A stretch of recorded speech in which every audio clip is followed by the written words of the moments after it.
민주당은 너무 시끄러워서, 국민의힘은 상대적으로 조용해서 감동이 없다는 지적이 나올 정도로 여야의 공천 분위기가 사뭇 다릅니다.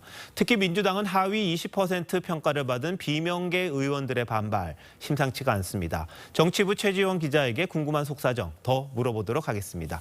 자, 최 기자, 공천 과정에서 하위 평가받은 의원들이 반발하는 거 예전에도 다 있었습니다. 그런데 이번처럼 내가 하위 평가를 받았다, 이렇게 공개하는 건 좀 이례적이지 않습니까? 네, 그렇습니다. 이 하위평가 사실이 공개가 되게 되면 원래 받게 되는 감점 이외에도 경선 과정에서 하위평가 의원이라는 낙인 효과를 감수해야 합니다. 더 불리한 싸움을 해야 하는 겁니다. 그럼에도 불구하고 왜 이렇게 공개를 하는 겁니까? 그만큼 이제 당의 공천 시스템에 대한 신뢰가 무너졌다, 이런 뜻으로 봐야 할 겁니다. 저희가 앞서서 하위 평가자 대부분이 비명계다, 이런 부분 단독으로 보도해드린 바가 있는데, 누가 하위 평가를 받았는지 모두 입을 다물게 될 경우에 비명계가 대다수인 불공정한 공천이었다, 이런 주장을 대외적으로는 알릴 방법이 없었을 겁니다. 자, 민주당 잠시 뒤에 또 경선 결과 발표한다고 그러는데요. 근데 경선 관리를 맡았던 당 선관위원장 사의를 표명했더라고요. 네, 초선의 정필모 의원인데요. 오늘 밤 10시로 예정된 1차 경선 결과 발표를 직접 하기로 어제 당에서 공지까지 했었는데, 오늘 사의를 표한 사실이 알려졌습니다. 지금 약 40분 정도 발표가 남았는데 브리핑을 누가 하게 될지 현재까지도 정해지지 않았다고 하는데요.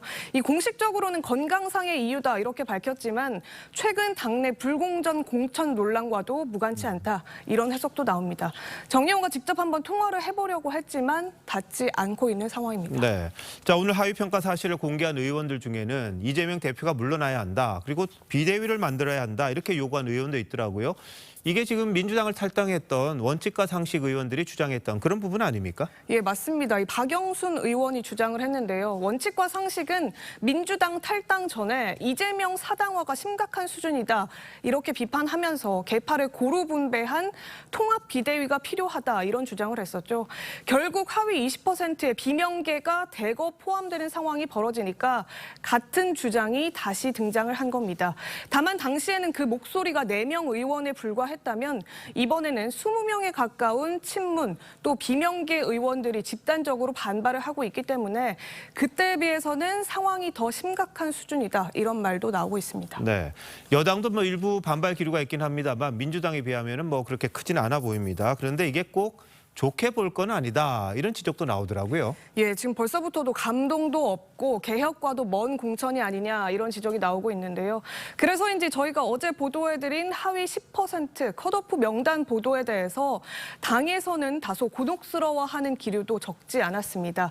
하지만 다른 지역에 비해서 영남권과 강남 서초 등 단순화 경선 여부를 정하지 않은 관심 지역들이 많기 때문에 아직 본격적인 갈등은 드러나지 않은 상태로 보는 게 더 맞을 것 같습니다. 그럼 시간의 문제일 수 있겠네요. 네. 혹시 민감한 지역구를 일부러 미루는 그런 전략입니까? 예, 실제로 그런 전략적인 선택을 했을 가능성도 배제할 수 없는 상황입니다. 당장 29일이 본회의인데요. 김건희 여사 특검법 등 이른바 쌍특검 표결 가능성이 거론되고 있기 때문에 반란표 단속에 나선 거다, 이런 해석도 나오고 있습니다.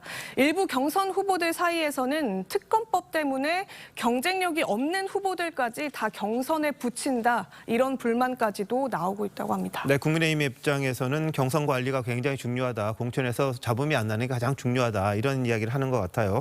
공천 자체도 변수가 많고 국회 변수까지 고려해야 되니까 좀 복잡해 보이네요. 네. 자, 잘 들었습니다.